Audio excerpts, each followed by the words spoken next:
Sa mundo ng pag-ibig, minsan masaya. Oh my gosh! Tinignan ako ni Crush! Eh paano? May muta ka oh. Minsan masakit. Grabe yun. Hanggang ngayon, nagre-relapse pa rin ako. Ito'y lilisan na. Minsan, sinson. Aruy! Saklap! Pero dito sa Energy Love Lines, hindi ka nag-iisa. Yes! Like you and me against the world! Go, go, go, Pangga! Di man araw-araw na nakangiti. Dito, ang kwento mo, pakikinggan. Tanong mo, sasagutin. At puso mo, tutulungan naming gumaan. Kasama ang Energy Love Lines. Kung saan may makikinig at may mag-a-advise. Energy Love Lines. Sa 106.7 Energy FM. Kahit minsan, sablay. Sheena!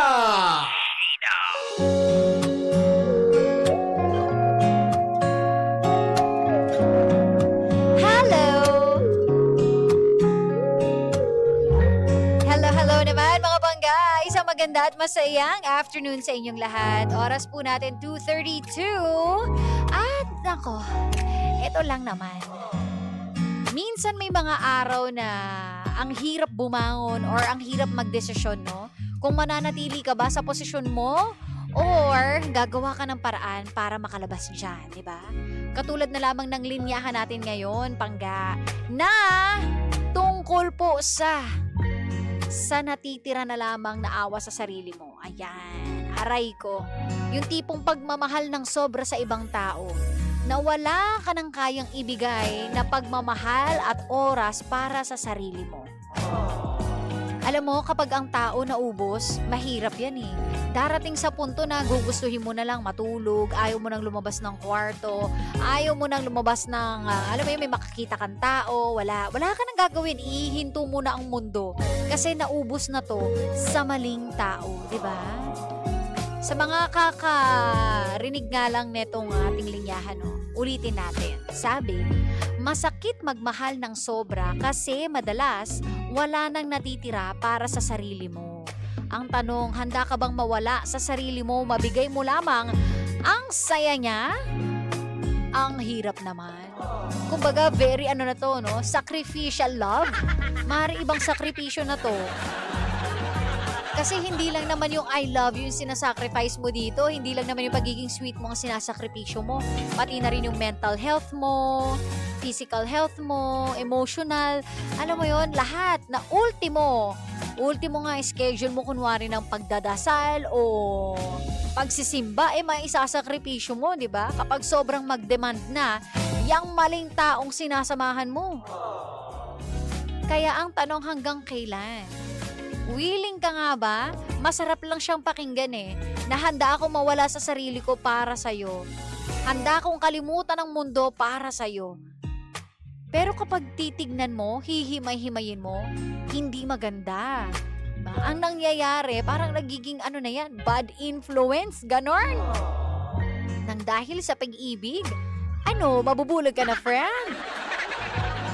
Mabuti nga sa panahon ngayon, ang nangyayari, medyo nagfo-focus na tayo sa self-love. Marami na ngayon nagpo-promote na, bago ka magmahal, kailangan mo munang punuin ang love bank mo. Kapag hindi puno yun, hindi mo maibibigay yung tamang pagmamahal sa mga tao. Kasi, saan ka kukuha, di ba? Kung ikaw mismo, hindi mo nga maibigay yun sa sarili mo. Oras nga lang ng pagtulog na hindi mo maibigay sa sarili mo.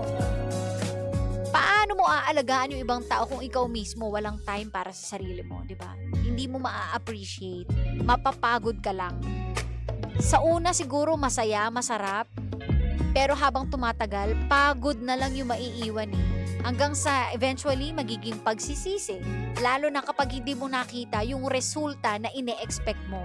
Siyempre, magkakaroon ka ng expectations dyan na sasabihin mo, ginawa ko ang lahat para sa'yo, kinalimutan ko ang sarili ko para sa'yo, tapos ito lang ang igaganti mo sa akin. Ayan na, papasok na yung comparison, papasok na yung self-doubt dyan, na kulang pa ba? Ano pa bang kailangan kong gawin? Magparitoke ba ako? Kailangan ko pa bang magpalaki ng buging? Ano pa bang gusto mo? Kailangan ko ba magpa-straight ng buhok? Magpaliit ng bewang? Kulang pa ba yung naibibigay ko? Bilhan ba kita ng sapatos, ng bagong cellphone? Diba? Hanggang sa wala na. At hindi lang babae ang nakakaranas niyan. Marami ding mga lalaki.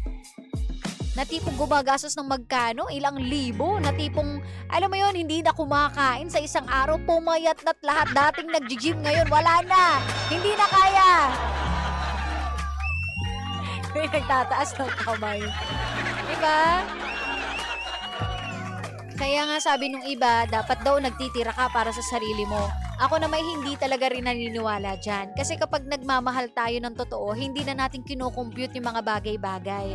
Ang akin lamang, kapag alam mong kinakatok ka na ng sarili mong katawan, ng sarili mong konsensya, medyo mag-isip tayo. Gamit-gamitin natin ang utak, okay? Maging matalinaw. I-check nyo baka mamaya kasi inaabuso ka na. Hindi mo pa alam. No? Para kang sumakay ng Ferris wheel niyan eh. Pinaikot-ikot ka na. Hinilo ka na't lahat. Nagkandasuka-suka ka na. Okay lang sa'yo. Nag-enjoy ka pa. Ang masama nun, gusto mo pa umulit. Sumigaw ka pa ng isa pa. Aray ko. Hindi ka na talaga magigising kapag ganyan. Diba? Kaya sana magkaroon ka ng lakas ng loob. Lahat po ng mga nakikinig ngayon na nasa ganyang sitwasyon, sana magkaroon kayo ng lakas ng loob na makawala sa ganyang klaseng relasyon. Mahalin ang sarili, unahin ang sarili, para nang sa gayon makapagmahal ka ng tama, ng balanse, hindi sobrabi. Okay? At dahil dyan, ako maraming salamat sa inyong lahat mga pangga. And later, mag-uusap pa tayo online. Tingnan natin, ha? Pansamantagal, mag-goodbye muna ako dito on air. And abangan, susunod na po, Kapitana Sisa para sa panibagong Chika. Kaya wala pong maglilipat. Like, follow, and share naman Sheena 1067 and Energy FM 1067. Ako po'y magpapaalam na pag-ibig at kapayapaan sa inyong lahat. Nakasama't nakakwentuhan ninyo, nag-iisang pabebot na si Sheena. Dito lang yan sa number 106.7 Energy FM. Pangga, huwag mong sabihin radyo, sabihin mo Energy.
Hello. Ayan.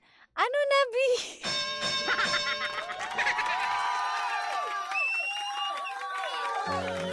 Ayun na nga.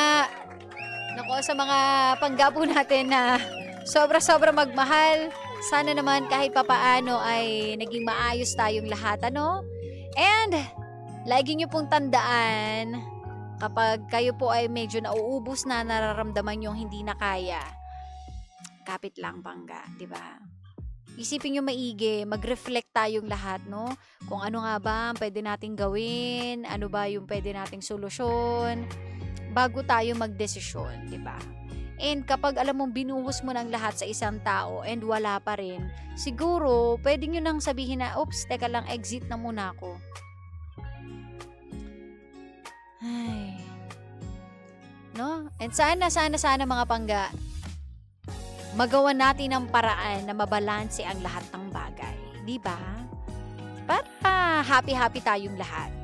At magiging happy din tayo, no? Dahil susunod na po si Sisa. Kaya, nako, kalmahan nyo lang at meron siyang bagong pasabog fresh from Japan. Hoy! Mamaya yan, kaya tutok lang mga pangga. Dito lang yan sa number 106.7 Energy FM. Pangga, wag mo sabihin radyo, sabihin mo Energy. Bye!